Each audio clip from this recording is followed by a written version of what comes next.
is not just a fabric.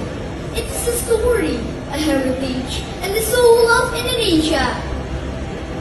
Today, allow me to unfold a piece of fabric that embodies the heart of our culture and the identity of Indonesia.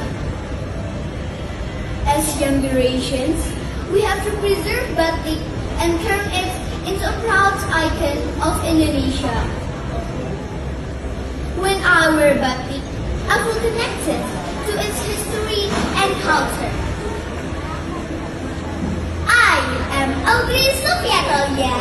As finalist Putri Batik Indonesia 2025, I am proud and committed to being an ambassador who not only wears batik, but also continue to evolve batik from formal attire to modern fashion. Thank you. Oh, loyo, loyo.